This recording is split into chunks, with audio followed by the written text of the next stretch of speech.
ด้ทางเป็นแท้นี่ จะเป็นแล้วเหรอแก้ไขบ่ทันแน่ตอนนี้เนาะมันต้องปรึกษาหารือกันได้สักคำว่านั่นน่ะมื้อใดสิกินหมูกินหยังก็บอกก็จำพีจำซางได้เพิ่นเนาะให้เฮาพูดนำได้บ่เนาะบ่ได้แล้วเนี่ยนี่เฮ็ดได้เรื่องชิ้นส่วนบ่ต้องให้ฮู้นำก็ได้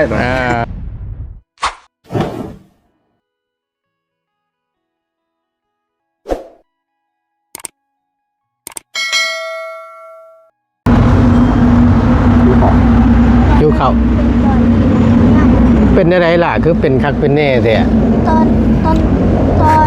อนแรกๆมันสิเจ็บแล้วก็มันสิเริ่มเป็นบวม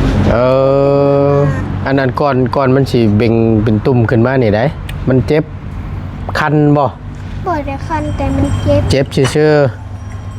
แล้วมันบวมบัดนี่ออกตุ่มบัดนี่ตื่นนอนมามัน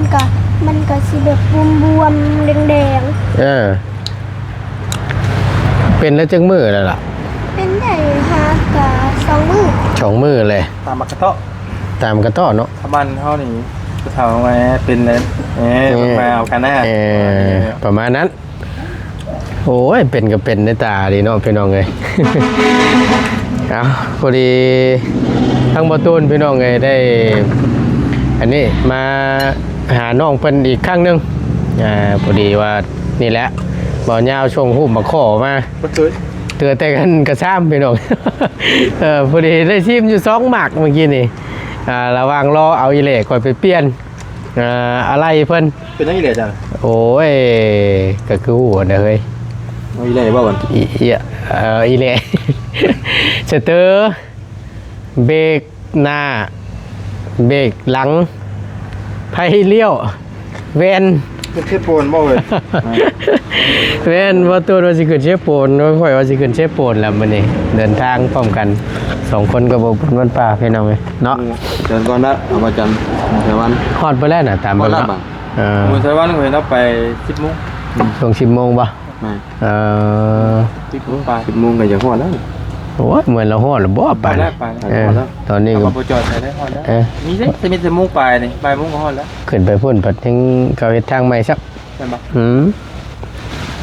พาเล่นไว้แล้วก็เป็นไงน้อยน้องขึ้นแล้วมันมาอย่าตำรวจจับ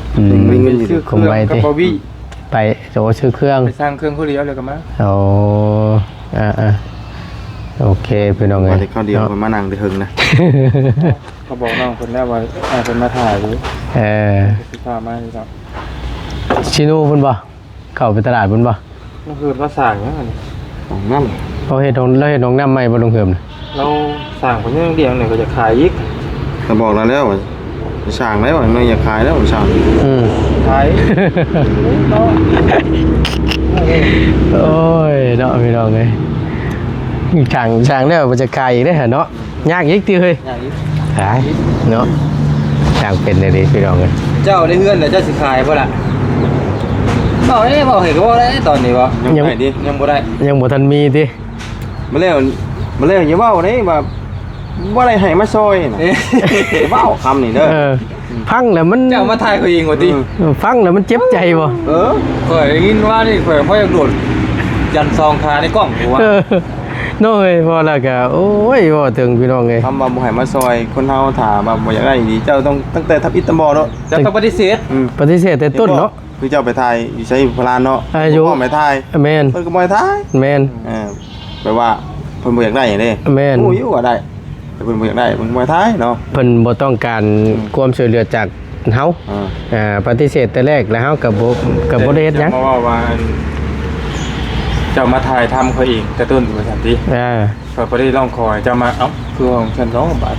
ค่อยฟังแล้วก็โอ้โหแบบมันจังใดอยู่ได้พี่น้องอันนี้มันตอนนั้นมันก็เห็นแกได้เนาะแม่นมันจะเห็นแกได้อย่างเดียวอันนี้บ่ตูนก็เห็นในคลิปพี่น้องไงกับพี่น้อง FC เพิ่นอาจจะพอฮู้กันแล้วล่ะเนาะเรื่องราวที่มันเกิดขึ้นณตอนนี้คือเป็นเคสบ่เว้าหรอกแต่ว่ามันก็มันต้องเว้าน่ะเพราะว่าแม่นมันเหมือนมันเป็นเคสช่วยเหลือ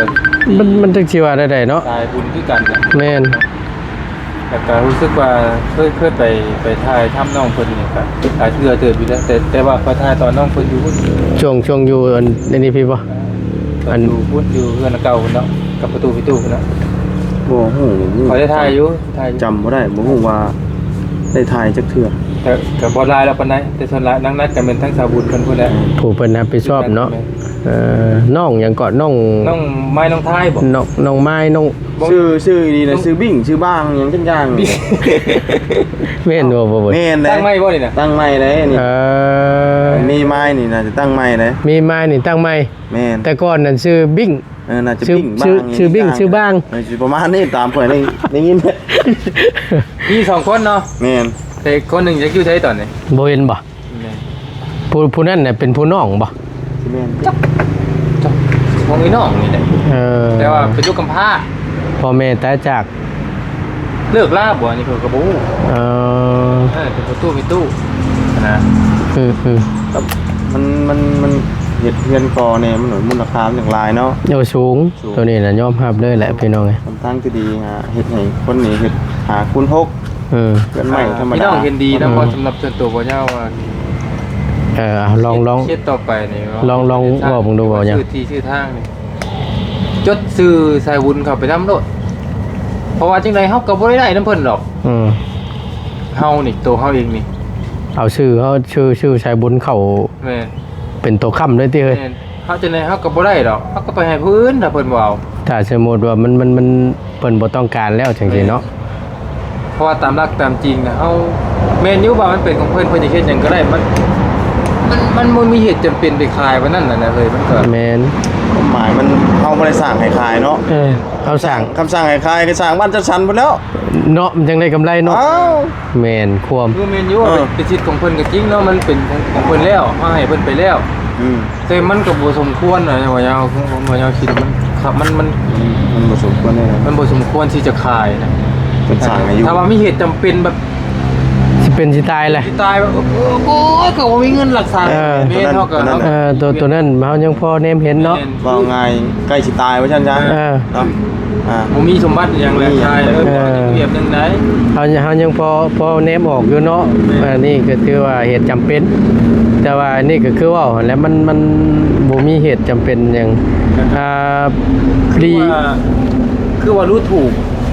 เงินที่ได้มาเกินไปโพด เนาะคือจังว่าบ่เห็นค่าดีเนาะเฮ้ย ค่าเงินผู้ใหญ่ ว้าวแล้วก็ได้ คือแบบรู้ถูกผู้ใหญ่เพิ่นโพดอะไรมัน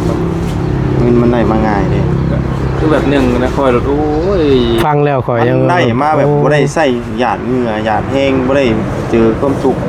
ถ้าคิดย้อนหลังไปเนาะก่อนหน้าตัวเองเก็บกระโปรงกระป๋องมื้อละ10-20,000ยังบ่อยากได้แล้วบัดนี้มาเห็น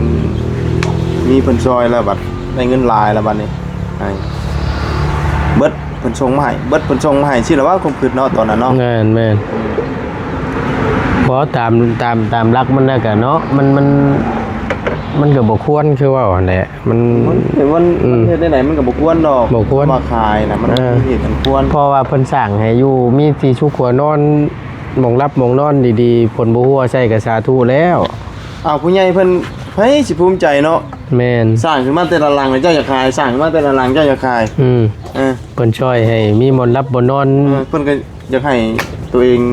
ได้อยู่หม่องดีๆนอนบ่หัวโอ้ยถ้าเพิ่นสร้างข่อยนะข่อย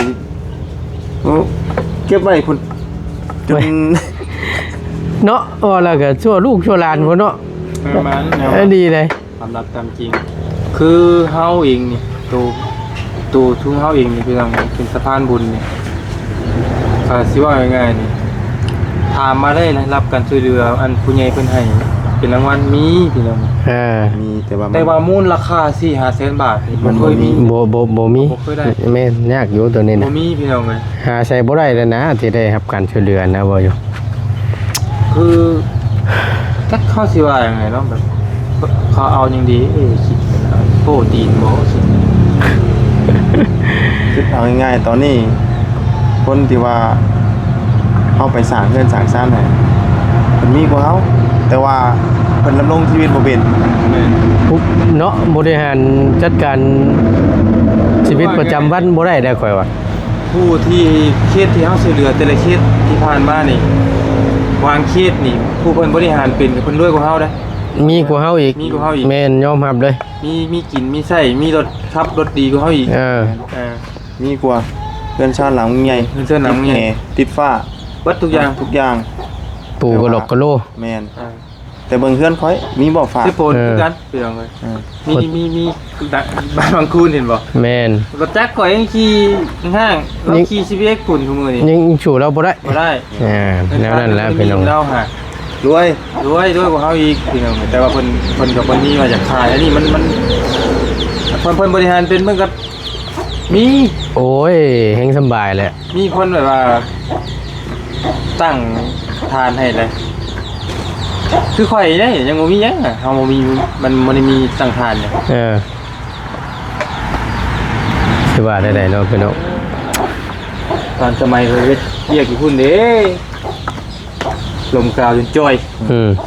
เพื่อสิได้เงินเพิ่น เอาตัวน้ำเงินน้ำเพลง คือนานมาแต่บัดนี้เนาะ เบิ่งไปโทรหา ลองเชิบเบิ่งดู สิคำเด้อนี่ แล้วบ่บุญรถจ้ะ ก็สิได้แล้วป่านนี่มาแต่หึงนะ หากค่อยขี่เข้าไปเมื่อกี้นี่ยังเปิดผ้ากระโปรงมันอยู่ จักสิบ่จักละ จริงจะบอกสิเพิ่นยังยินบัด เปิดผ้ากระโปรงมันอยู่เมื่อกี้นี่ บ่มันสิเริ่มอัดแล้ว จังหวะนะจ๊ะ จังหวะอัดตอนค่อยออกมานี่ว่าจ๊ะ เริ่มอัดแล้วมั้ง โดย บ่ครับก็แสดงว่ากำลังมา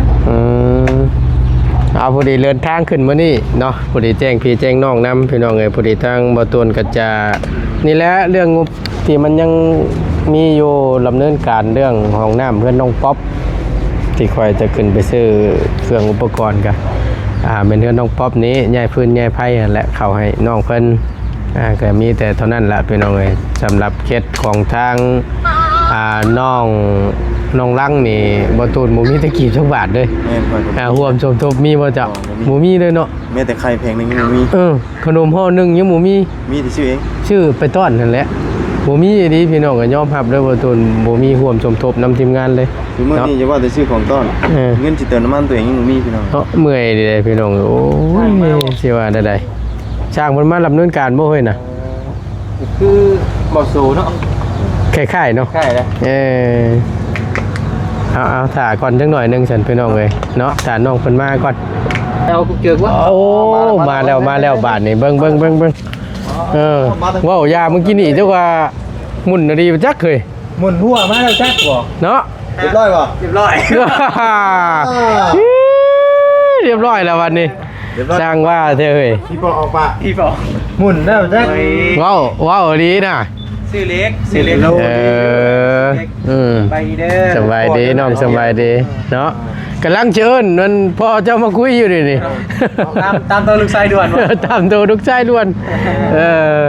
มาแล้วพี่น้องมาแล้วเนาะ โมงหนึงเลย ว้าว รถบุรนนี่กว่ามาข้อมาจุบทันนะพวกนี้ ให้กระจายเงินแน่ เห็นว่าได้ใช่ ป้านี่อาจเป็นกระไรเดิม ก็ อืม เยี่ยมมายามสิร้องผมสิร้องเนาะ ว่ามียังบ่ บ่ขมุนว่ามึงแพงอะไรก็บอกกัน จะได้เคยมานั่งพี่นะอย่าดอมเมื่อยมานั่งอยู่พี่ มากินลาบหมู ลามู เออ กินไปเนาะ มากิน นั่งก่อนนั่งเชิญขอโทษหลายๆเด้อ โดยสักพักนึงไงก็ได้เนาะมานั่งถ่ายเห็นทั้งบ่ย่าว่าไปอันสั่งเครื่องซื้อเครื่องว่าซั่น เล็กไม่สั่งเอาคาทั้งกล้องบ่ ได้แล้วนี่ก็ได้ เนาะ พอดีสินี่แหละมาบอกมากล่าวล่ำล่านี่แหละ ลำลายไปเส้น ไป สั่งว่าเฮ้ ไปเวียกไปงานนี่แหละ ลำลาวอ่ะเนาะว่าไปตาตกใจแท้ แต่ค่อยตะเกียงเด้อที่เอ้ย เนาะ ว่าปันสิพ่อกันมื้อนี้สุดท้ายที่เอ้ย แม่นเลย ถ่าย เพราะว่าวันลำลาเนาะมัน ฟังเสียง เป็น เลย แนวใดนี่คือ มันพังก็จังว่าบ่ คักปานใด บ่คักบ่ม่วนน้อยเนาะ เนี่ยมันเลย เอาให้มันแจ้งนํกันในสันจังหน่อยแบ่งกันคนละข้าง คนละหัวว่ะ คนละว่านั่นแหละเอาพี่น้องเลยเอาสำหรับประตูนี่พอหัวสนอกพี่น้องสำหรับประตูพอหู้ละมิแต่ว่าเดี๋ยว เทปนี่เนาะมิแต่ยกแต่ทางบ่บุญมันป่าซะอาจจะยังบ่ฮู้อาจจะยังบ่คุ้นว่าเป็นแบบใดเชิญ ให้ทั้งเจ้าถามน้องเพิ่นเด้อมีแต่ให้บ่บุญถามซะบ่ตูนพอฮู้แน่ละเนาะ ถามได้อยู่เนาะ โดย ชมในบัตรอย่าง ไปหาชมแล้วบัดนี้ เอาเนาะมื้อนั้นกันได้ถามเลยได้มื้อนั้นน่ะ ถามไผ ถามน้องโบ เอวยังเฮาแม่นบ่ ยัง เอา ได้ กะคร่าวๆแน่มื้อนั้นก็บ่ได้อันน่ะยังบ่ได้แบบจริงจังมื้อนั้นน่ะ แบบพาวเนาะแต่ บ่ เว ได้ ลา ขับ มัน รถ น้อยหนึงเนาะ ครับ ค่าขับรถเนาะ ขับรถไปนำบ่ได้อันน่ะหันหน้าใส่กันเด้ โดย ยังบ่ได้จับเข้าคุยกันว่าซั่นจ้ะ ครั้งแรกเนาะครั้งแรก ครั้งแรกนั่งรถไปนำกันกระทำอยู่เนาะ โดย ตกลงปลงใจกันแท้มื้อใดนะ อืม เราว่าบ่เอาหรอกว่ะนี่นี่เนาะ ว่าแท้ว่ะ เอาอีดี ว่าเสียใจดิ คำบี้อื่นเอาอยู่หรอวะ แม่นเนาะ อ่า บีนี่บ่ บี้นี่บ่เอาหรอก เฮ็ดได้บาด ต้องโบบ่ว่าน่ะ คอย เนาะเนาะโดนนั่งเคียงข้างอยู่ยิ้มเปื่อยๆอยู่จังนั้น คอยนี่แหละคอยเว้าได้นี่น่ะ ก็ถามอยู่ก็ยังแบบว่าแน่เนาะ โดย เบิ่งกันโดนๆเนาะ แม่นเบิ่งกันไปก่อน แต่ว่าหมุนมาแล้วเนาะมื้อนี้อันนี้แม่นแน่นี่น่ะกับก้มมันนี่แม่นเนาะลีเอ้ย ดีเลยสิ โอ้ โอ้ยสำลักแล้วบัดนี้พี่น้อง ลูกชายจะหมุนเด้อเดี๋ยวเนาะเอาคำว่าหมุนเดี๋ยวว่าก้มหัวไม่ได้ ก็คือแบบย่อมอับสารพัด คือยังมาเดี๋ยวว่าไปเนาะ เนาะก็จะว่าถึกจุดเพิ่นนี่ติ คือสึกจุดนี่นะ ได้ หมุนนะบ่เลย เวียน ยังไงยังเงี้ยทุกอย่างมีเวลาของมัน มีเวลาเลยเนาะ เลยยังพอดเวลา นั้นจะฮอดเดือนนะบ่นี่ มานี่วะยัง ยังบ่ กะอาจจะเนาะใกล้ๆนี่แหละเนาะใกล้ๆ ใช่ ใกล้ ซองหาซองหกบ่ ๆแม่ ซองหก ใกล้ๆสิฮอดเดือนนี่แหละใกล้แล้วแม่ เกือบครบเดือนนี่เนาะ เกือบครบเดือนที่ว่ามานี่นะ แต่ว่าก่อนหน้านี้รู้จักกันมาก่อนอยู่ที่ บ่ รู้จักกัน แม่ถ้าก็ฮู้จักกันว่างมามึงเด้อสิเราเรื่องเรานิดหน่อยนึงเนาะ เอาจัก อันนี้ต้องย้อนไปผู้แหละมือที่ว่าพัดไซกับเบลได้ครับโศกใหญ่เนาะก็คือได้ครับรถจักรนั่นแหละได้ครับรถจักรเลยกับมือต่อมาเลยกับพอดีพ่อพอลี่เงินน้ำเพิ่นยังเหลือเนาะจะเอามามอบให้อันเบลกับพัดไซหั่นแหละมามอบให้เขาเจ้าหั่นแหละเลยก็เลยมันกับเป็นเรื่องแบบบังเอิญอยู่ได้โคตรบังเอิญเลยแหละปกติเขาก็จะไปเวียกแต่ละมือจะไปตื่นเช้ามาก็จะไปเวียกมื้อหน้าบังเอิญว่าเฮาบ่ได้ไปอีกบาดนี้บ่ได้ไปเวียกเลยก็พอดีเพิ่นก็โทรหาเฮาอีกนะปกติบ่เพิ่นก็แบบบ่ได้สุดโทรมาได้นะแต่เพิ่นก็โทรพ่อโทรหาไปทางใดน้องมื้อนี้ไปเวียกทางใดบ่หยังประมาณนี้นะแล้วก็มื้อนั้นบ่ได้ไปเลยนะบ่ได้ไปก็เลยว่าไปถ่ายคลิปกับป้ายบ่อย่างนี้แหละสิมามอบเงินอยู่นี่แหละแล้วก็ตอนแรกพัดไซว่าสิไปถ่ายให้อยู่เฮือนพัดไซแล้วถ้าว่าไปเฮือนพัดไซก็คือสิบ่ได้มาพ้อกันแบบนี้แหละ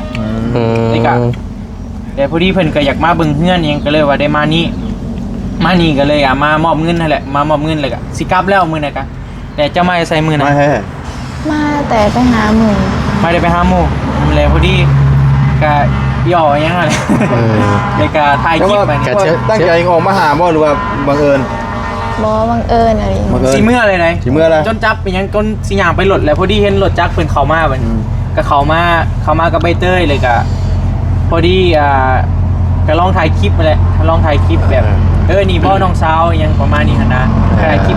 หยอกๆหยังประมาณแบบนั้นแหละเอาลงไปวันนี้แบบ FC แบบเสียเลยแบบหมักแบบแบบลายค่อนข้างว่าลายเลยแหละลาย แต่ว่าให้พบกันดี ให้ความสนใจลายเลยแหละก็เลยคลิปแรกก็แบบมันแบบถล่มทลายเลยนะก็เลยว่าก็เลยตื่นมาก็เลยแบบมาถ่ายอย่างประมาณนี้เลยกันต่อมากับพอดีทำความฝันน้องเพื่อนอย่างประมาณนี้นะน้องเพื่อนก็ว่าอยากมีห้านขายเครื่องเป็นของตนเองว่าสันเพราะว่ามีเงินมาเลี้ยงครอบครัวอย่างประมาณนี้แหละมีอาชีพค้าขายนั่นแหละก็เลยถามความฝันเลยกับพอดีโชคดีผู้ใหญ่ใจดีเพิ่นก็อยากซัพพอร์ตน้องเพิ่นในด้านนี้ก็เลยว่าได้มาเฮ็ดห้านคือมื้อนี้แหละประมาณนั้นแหละก็ยังบ่ทันฮอดเดือนนึง ค่าเนาะ โดย อันนี้เฮือนนี่นะว่าเฮือนจะอยู่ โดย หลังนี้บ่แม่นเนาะ โดยอันนี้เงินไม่เถา อันนี้เป็นแท่นเมทัล หลังนี้เฮือนไม่เฒ่าเจ้าบ่ไม่เฒ่านี่ก็แม่แล้วติ เมทัลใหญ่ บ่ใหญ่ เมทัลน้อย เออ กับเมทัลเฮาคือกันแต่แรกนะ คัก จะเรื่องหอไว้แล้วบ่ ตืบหน่อย เอา YouTube บ่ ฮะ YouTube เอา อยู่ไซก็ได้เว้ย คัก โอ้ได้เสียงหัวแหละพอมวน เด้พ่อกำลังมาเนี่ยมา หมุนหัวแล้วกินไปชอบทานแล้ว ชอบถามขอตกแต่เชอยู่ลูกชายเจ้าน่ะ ก็ตก คือจังหวะคือแบบบ่ถึกเลยนะ ลูก เออ ฮะเดี๋ยวได้ผมเรียบร้อยเลยเดี๋ยวมันจะอดบ่ได้ยังไง ตัวนี้พี่น้องเลย เฮ็ดได้บัดนี้เฮ็ดโทษเขาแล้วบัดนี้ หมุนหัวเพิ่นน่ะติ เป็นแล้วผมเห็นอะไรสาวกับคันชิมากิดกับมันทรายเกินไปแล้ว มันเห็นอะไรมันได้ลงมือเลยเด้ มันเลยลงมือได้ ตอนนั้นมันพร้อมชนบ่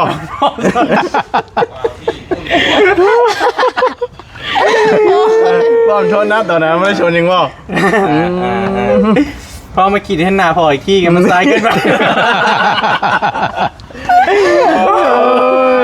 หวังพอจะได้บัดนี้เนาะ เด้ทางเป็นแท้นี่ จะเป็นแล้วเหรอ แก้ไขบ่ทันแน่ตอนนี้เนาะ มันต้องปรึกษาหารือกันได้สักคำว่านั่นน่ะ มื้อใดสิกินหมูกินหยังก็บอก ก็จำพีจำชางได้เห็นเนาะ ให้ครับพูดนำได้บ่เนาะบ่ได้แล้วเนี่ยนี่ จำเรื่อง เป็นได้ เรื่องชิ้นช้อนบ่ต้องให้ฮู้นำก็ได้ตัว เป็นยัง ช่วยยังบ่ได้ไปพ่อเจ้า เรื่องกิน เรื่องกินบอกให้ตัวนี้บ่บอกเครียดได้ตัวนี้ผีให้เนาะผีให้เด้ โอ้ดีแล้ว เอามาแล้วสิเอามาแล้วก็ 3โตมาอยู่เพื่อนน่ะ เอาหาที่พันกินบ่ได้เฮือนเอามาเอาเขา มาก็มา3โต โอ้ยไม่ได้นะ บ่มาก็สิห่อมื้อก็ได้นะกระดิกมันน่ะเนาะ ใจเห็นเป็นประโยชน์ป่ะ โน้ว่าป้าแม่งบ่ได้กินเลยไปกินไปกระดูกเนาะ คนกินบ่ได้ด้วยเนาะ เลย ไอ้ แหมซั่นเนาะ เอาบ่หยอกบ่นัวหัวม่วนเด้อพี่น้องเด้อเนาะ ว่าบ่ได้หัว แม่น บ่กลัวก็บ่ได้ดู จะเว้าได้คู่มื้อนี่นะโอ้มี มัน เป็นหยังล่ะลูกหล่ะ อยู่ในตา แต่ดูตัวนี่ว่าบ่ดีจะเป็นก็เป็นหม่องตาโดได้พี่น้องไอ้ด่าเพิ่นก็ได้ เป็นมือได้ดิ ฟรี หมอแล้วบ่ แต่ว่ามัน เป็นเมืองนี่แต่ว่าเศร้าแล้ว มันเริ่มสิชุกแล้วมันสิแตกก็ได้นี่ มันสิแตก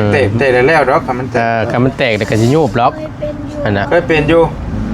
มันเป็นผี เป็นฟรีเดี๋ยวมันก็เศร้า มัน คอตอมเตะเอง เป็นมนต์ บ่ต้อง อ่อนเนาะ บ่ต้องไปจุ้ยบ่ต้องไปนั่นมันเด้อต้องบีบมัน บ่โอ้ย เจ็บ ทรมานแทนพี่น้องเอ้ย แม่น แต่ว่าได้เสียงก็ว่าเพิ่นว่าเฮาก็เสียงมันตาที่ต่อเนาะ อาทิตย์ต่อ แบบเบิ่งมาประมาณนั้นนะเคยเป็นเคยเป็นเคยเป็น ใส่กันหรอ ประมาณนั้นเคยเป็นแต่ก็เจ็บคือว่าหั่นแหละ แมงได้คือว่ามาแปลงหลดบ่ เปลี่ยนน้ำมันเครื่อง แล้วเหรอบ่อย น่าจะได้แล้วปานนี้ เอาไปหับไม่ยาวไปหับ ยางมากเลยครึ่งนึงแล้ว ยาวมาก ยางมาก ที่แรกถ้าข่อยไปครับบ่ แมนที่ได้หาเจ้าครับบ่ได้เอาง่ายบ่ บ่เลยเอาจักเทื่อว่าเอาอีเหล็กเข้าไปซ่อมก็ได้จนเมื่อย ยางมาก เรือนี่รถเจ้าเนาะ แม่นรถได้นี่แหล้ว เจ้าเดสิไปทางใด นั่นก็ว่าสิเดินทางขึ้นเซฟโปนก่อน ไปสิบ่น้ำเล่าอ่ะ แม่นไปนี่แหละกึดซื้อเฮ็ดหันเฮ็ดนี่ห้องน้ำเพื่อนน้องป๊อปมันแหละแต่ยังข้างคาอยู่แม่นได้ยังมีงบอยู่ มีกัน ย้ายฟืนย้ายไฟเข้าบ้านน้องเพิ่นนั่นแหละก็เลยลงมาลนแล้วก็เลยสิขึ้นไปก่อน เดี๋ยว ว่า ไปนอนลงมาครับพี่ ล้นเติบ ชี้หามือเนาะ เป็นทิศแล้วเนาะ ข่อยนี่ฮอดและทิศ ไปชี้หามือ พอเจ้ามาก่อนเนาะ แม่นลงก่อน เดี๋ยวไปสวรรค์นำกันพุ่นแหละ แม่น เบิ่ง เจ้ามานี่มื้อแรกแม่นบ่ต่อมามื้อน่ะ แม่นมื้อแรกมื้อ มานี่เลยเนาะ พร้อมกับผลเลยมื้อนั้นน่ะมาหาน้องเพิ่นมื้อนั้นก็ได้ บ้องฝนบ้อง พร้อมชายผลเลยเรียกปึ๊ดมื้อนั้น ถามน้องบัวก่อนปากแม่บาท1บาท เอาจักหน่อยนึงเนาะ มื้อนั้นผ่านไม่ลด มื้อนี้อยู่เพื่อนมื้อนี้ นี่อยู่เพื่อนเป็นในหลักเขามันจะขึ้นหมักเราอยู่ป่ะ เอาดีๆเอาดีๆอ้ายถามดิบเจีย กะ ก็เบิ่งกันไปก่อนหั้นนะว่าเฮาสิเว้าไปเลยมันก็บ่ได้หั้นนะ บ่ได้เนาะ โดย แต่ว่ามีอยู่บ่จังแนว ถ้ามีเฮาก็มี อ้าวในได้บาทนี่ ทางนี้บ่ให้เป็นทางนี้ อ้าวทั้งนี้ว่าบ่ให้เป็นร้านน้อยนี่ นี่ มันเป็นที่ไหนน่ะ เป็นอะไรคือบ่ให้เป็น คือเป็นที่ไหน เอ้ยโบยังหกก็ได้เพราะว่าเรา16 ปี19 ปีหรือว่า20แล้วหกได้ แล้วจะปีเดี๋ยว16 15หยก16ย่อน เนี่ย ๆพอดีแหละ อืม พวกกักแท้ เนาะ ให้ขับเรือเร็วกว่าจำเป็นได้ บ่ไอเบลนี่ผ่านแล้วคือหูว่าผ่านแล้ว เพราะว่าเรา19 ปี โอ้คำชิเก้าปีแล้วหูว่าผ่านเลย ตลาดได้ว่า เออเนาะ อันนี้เพิ่นยังไม่ได้ทันได้อยู่น้ำกันเพิ่นแค่ เป็นบ่ได้บ่แบบเป็นแฟนกันสินะ คบเป็นแฟนสิ บ่ได้ เพิ่นบ่ได้ว่าสิอันดาอยู่น้ำกันเลย โดย เพิ่นยังอันศึกษาหารือกันอยู่ นั่นแหละ แต่ว่าก็อย่าดูได้ล่ะหมุนหัวคือกันได้หรอวะหมุนได้เนาะ ฮะ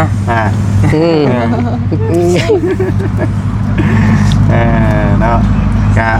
คือโหน่ะเนาะอันนี้กะคนเฮาหากับพ่อๆกันเนาะ โดยยังบ่ฮอดเดือนซ้ำ พอเดือนคนเฮามันก็โอ้ย เรื่อยๆเรื่อย เรื่อย ๆโดย อีกอย่างเฮายังบ่พร้อมสิสร้างครอบครัวเนาะ แม่นยังน้อยอยู่ดี น้อยบ่สำคัญ แม่นบ่เขาจะมีเงินเนาะ เงิน มีเงิน เงินน่ะความรู้ความ โดย คิดเนาะน้อยมีความคิด มีเงิน มีเงินมัน เท่า ก็ เท่าเด้ ฮะเท่าก็ต้องมีเงิน บ่ อ่ะ ถ้าบ่มีความคิดก็บ่มีเนาะ บ่มี เอ้าน้อยนี่ความคิดที่สร้างที่หามันก็อยู่กันรอด แม่นแม่น อืม หลักๆก็เงินอะไรเนาะ อืม ถ้ามีเงินก็โอเคได้ แต่เงินนี่ยังธรรมดาอยู่ โดย อันว่าโตความคิดเฮานี่เฮาน้อยเนี่ยแต่ว่าเฮาเป็นผู้ใหญ่คิดจะสร้างครอบครัวนี่มันไปกันรอด โดย ถ้าว่าคือแบบว่าเฮาอยู่ด้วยกันด้วยแบบว่ายังบ่ทันได้ฮู้นิสัยใจคอกันมันยังบ่ฮู้ว่าผู้นี้มักเล่นผู้นี้มักกิน โดย มันก็ไปกันบ่รอด โดย ผู้หนึงบัดไปทางหนึงไปทางหนึงเนาะ แม่น อยู่กันบ่ได้ปะห่างกัน แม่นแหละ มีลูกแล้วก็เป็นแม่ห่างอีกแล้วเนาะ แม่ง โดย แม่งน้อยบั เป็ ด น นี้ ห่างน้อยบัดนี้ คือเราเห็น น้อย แต่ละบ้านมันไปแหล้วเนาะ แม่น คือเห็น เห็นบ่จัดเดี๋ยวนี้นะชวนลายนี่เป็นแม่ห่างน้อยได้เลย แม่นแหละ ย้อนหยังเพราะว่าอยู่นํกันตอนน้อยนี่ม่วนเด้ แม่นแม่น แม่นบ่ มีลูกมีเต้า มีลูกมีเต้าไว้ มันยากเนาะ มันยากวะนี่ แม่น เออ เอาเว้าโดยรวมกับทั้งนี้และทั้งนั้นกับตั้งใจหาเงินหาค้ำก่อนบัดทั้งสองนั่นแหละเนาะให้มันกุ้มตนเองแล้วก็มันจังสิสะดวกสบายในอนาคตข้างหน้าหาเงินหาค้ำไว้ได้หลายต่างคนต่างหาและคำว่าเป็นใจแน่นกันดีมันก็สิได้กันอยู่ดอก โดย มันสิเกี่ยวก็มาหากันอยู่ดอก โอ้ บินมากขึ้นลูกเจ้าเนี่ยบัดแลน่ะบ่อยากได้มันก็มา สายเน้นกับเบิงก็มีได้บ่เห็นบ่หนุ่มเฒ่ามาเราก็ยังอยู่ใน13มื้อนะ ขาดเบย ขาด ถึกน้ำดิ เออ เปื่อยบ่ เปื่อยแล้ว เอาก็ สายยัง เนาะ สายเนาะ เอ้าสายเน้น13มื้อบ่ครึ่งมื้อแม่นว่า13มื้อบ่ จังหวะเอาก็ลืมแหละ เนาะ แล้วเล่านั่นแหละ หนุ่มเฒ่านี่ ที่เราเป็นยังไง หนุ่ เนาะ ม เด็ก จ้า เนาะ บ่เห็นได้ มันก็เบยมันก็เกินเนาะสิว่าอะไร เอานั่นแหละสายเน้นอยู่แต่ว่าสายเน้น จะเน็ตเปื่อยด้วย สายเน้นเปื่อยมันบ่ฮอดเด้ เอาโอเคพี่น้องเอ้ยป้าชาวบนป้า ไป เดี๋ยว แล้ว มัน ไป สินั่นเฮาป้ามีแต่ว่าล่ำลาคนเด้อบัดนี้เด้อไว้พบพ่อกันคนละบัดหน้าบัดในพุ่นน่ะเด้อ มันเวลามันเวลา เดินทางก่อนบ่ตวนก็ได้ มื้อหน้า เนาะ มื้อหน้า มื้อหน้าเอาต่อใหม่เนาะ แม่นมื้อหน้าแล้วจังค่อยว่ากันอีกเทื่อนึงเนาะไปฝนสิตกค่ำหัวละบาดนี่ ไปได้เฮาก็ เนาะ 3โมงแล้ว อยู่ดีมีแฮงสบายดีน้องสบายดีเนาะขอตึมไหมนี่ตึมหน่อยนี่ ไปเอาไม้ว่าอ้ายมาดิ ป้าพี่น้องเอ้ยเนาะ ให้เพิ่น เอาเฮ็ดจังใดก็ติดต่อกัน หลังไม้เด้อบ่ดีเด้อลูกเรื่องลูกชายหมุนหัวหมุนชวนนี่ ว่า แล้วใดก็คุยกันหลังไม้แล้วก็ส่งข่าวกันเด้อ แต่มื้อใดจะได้กินกินหมู เมื่อใดสิได้กินหมูก็จังว่ากันเด้อ รุ่นบอดี้นี่ต้องหมูหาโตกูนะเนาะพอเรากินกันว่า2โตแล้ว ว่าโอ้เราเนาะ เห็นว่ากัน ไปใช้นี่ ว่าสิขึ้นเชฟโปนนะว่าดิว่าสิไปนี่แหละงบที่ยังข้างยังค่าเฮือนน้องป๊อปนี่แหละเฮ็ดหนองน้ำคอยกันได้ ตาคิดฮอดเพิ่นนี่เด้อคิดฮอดเพิ่นอยู่ได้ สิบอกให้เด้อ เราจะ จมอยู่ได้ฮะ นั่นแหละคิดฮอดคือกัน พอเพื่อนเพิ่นก็ เกินแล้วเลยเนาะ แล้วเด้พอสิว่านี่ แล้วบ่ขายที่หน่อยเนาะ จังหวะ บ่ว่าสิขายเนาะเห็นว่าก็ได้ เบิ่งก่อนเบิ่งก่อนเบิ่งก่อน เบิ่งตัวจริงอีกทีนึงเนาะ แม่น ว่ากั ขาย น เลยตีอันนั้นก็ยาเลยตี จังหว่า ๆบ่ได้ขายมันก็ซ้ำขายแล้วบ่ได้ทำเฮาได้จางมาซั่นนั้น มันมาจะใจเลยเนาะ มันมาเป็นใจนะคือจิตใจเจ้ามันสิขายเลยเด้ ตั้งใจไว้แหละ ตั้งใจไว้เลย สโลแกนลูกชายเพิ่นเลยได้ฮะบ่เฮ็ดบ่หาบ่มาบ่สร้างพาขายอย่างเดียวดีเรามาบอกนำไม่เฒ่าใหญ่เราบ่ต้องลำบากบ่ต้องห่วงเฮามาอยู่นำ พาขาย เอาสิบ่พาเจ้าลำบากพาเจ้าเฮ็ดหยังพาขายอย่างเดียว สมบัติแถวนี้มัน ขายไปเลยเพื่อนมันเลยขายไปเลยนะถ้าไปอยู่ป่า เห็นความเราเลยเนาะ บัดฉันก็ว่าด้วยนะ เอาไปจะสบายเลยขาย ไป อย่าง ไป เดียว เสียหน่อยเนาะไปเดี๋ยวจะยืดสิยาว ไป เนาะ ที่ไหนไปรถจ้างนี่บ่ อันอีเล่เขานี่แหละ เอารถเจ้าดิ จักสิฮอดจักน้ำแล้ว อ๋อ ว่าเลยยืมมันก็มีนะครับ ฮะ มีป่ะ เอาเท่าไหร่ พอได้เปลี่ยนน้ำมันเครื่องในจาก3 ล้าน เป็นไหนนั่นเถื่อยืมเงินโดดเนาะ ขอช้า ฮะ ขอ 3,000ได้บ่ บ่พอแล้ว3,000เนาะคออะไรวันนี้นะโยมัวว่าเป็นหน้ายืมกันเนาะ ขอมา ขอวันนี้ ได้หน่อยเนาะ เอานี่นักเลยขอเหรอ ไอ้เนี่ยจ้ะ เบิ่งนี้ข่อยตูดมาแต่พี่ สิชุดเลยติ ไปจักคนน่ะทันยาวไปบ่กูว่าเจ็มหำมึกถึกอยู่นั่นก็จะได้ ไปเบิ่งให้เราในตรวจพวกนี้ เห็นว่าได้เตียงใหม่กันเนาะตั้งโอ้ แล้วก็จะงออยู่เอาจน ถามมาเป็นได้แถวจิบหำเพิ่นว่า เนาะเตียงไม่ปร่ำแท้ ดูกระโพดเนาะ รอดแล้วว่าไม่ได้นะใครเนี่ยบ่ ขนาดมันลดลงแหละ นี่ใครอยู่เนาะเนาะถือว่าอะไรเนาะไปโอเควันนี้โดยไปพี่น้องไงขอบคุณในไลน์อยู่ดีมีแห้งพี่น้องส่งมาร่ำรวยสบายดีเด้อพี่น้องเด้อ